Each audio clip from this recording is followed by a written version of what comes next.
તો આ તરફ ખેડા જિલ્લામાં આવેલ વિવિધ નગરપાલિકાઓના ચીફ ઓફિસર મોટા દાવાઓ તો કરે છે, પરંતુ વાસ્તવિક સ્થિતિ કંઈક અલગ જ હોય છે। પ્રાદેશિક કમિશનર સાથેની બેઠકમાં જુદી જુદી નગરપાલિકાઓના ચીફ ઓફિસરોએ પોતાની પાલિકાઓમાં કોઈ મોટી સમસ્યા ન હોવાની વાત કરી, પરંતુ વાસ્તવિક ચિત્ર કંઈક અલગ જ છે। તો ખેડા, મેમદાવાદ, મૌધા, કઠલાલ, કપડવંજ અને ડાકોર નગરપાલિકાઓમાં રખડતા ઢોરનો આતંક યથાવત છે। સ્વચ્છતા પાછળ લાખો રૂપિયાનો ખર્ચ છતાં સ્થિતિ જેમની તેમ છે। તો બીજી તરફ સૌથી મોટો પ્રશ્ન રખડતા ઢોરનો છે। જાહેર રસ્તા પર અડીંગો જમાવીને બેઠેલા પશુઓના કારણે અનેક અકસ્માત થાય છે।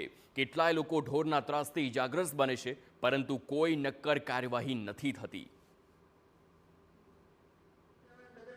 રખડતા ઢોર માટે બધા સીઓઝને સૂચના આપેલી છે કે જે તમારા રખડતા ઢોર છે એને પકડીને તમે પાંજરાપોળમાં આપો, અને એના માટે બધા ચીફ ઓફિસર પ્રયત્નો પણ કરી રહ્યા છે, અને અમે પણ પ્રયત્નો કરી રહ્યા છે કે ઝડપથી ઝડપ આ જે રખડતા ઢોરની સમસ્યા છે એ સોલ્વ થાય અને પાંજરાપોળમાં મૂકીને એ આવતા રહે। પણ સાહેબ, જે સમસ્યા છે એનું નિવારણ તો આવતું જ નથી, માત્ર કાગળ પર વાતો ચાલે છે। નહીં, આ અમે પ્રયત્નો બધા કરી રહ્યા છે, અને કેટલ પાઉન્ડ માટે સરકાર પૈસા પણ આપે છે કે નગરપાલિકા કેટલ પાઉન્ડ બનાવી શકે છે, તો પછી એ બધી પ્રક્રિયા ચાલુ છે।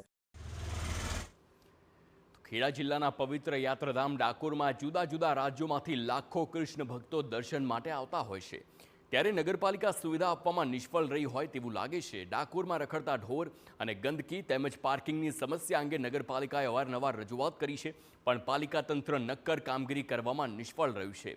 તાજેતરમાં ડાકોરમાં આવેલા પશ્ચિમ પીઠના રામાનંદજી આચાર્યએ પણ ડાકોરના વિકાસ થાય તેવી માગણી કરી છે।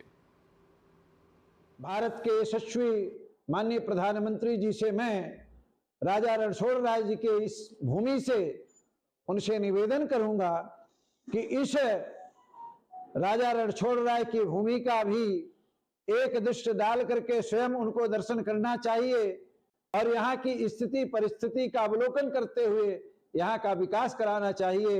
प्रदेश सरकार को निर्देशित करें और स्वयं भी केंद्र सरकार से भी यहाँ जो बन सके वो अनुदान दे करके इस क्षेत्र का विकास करें।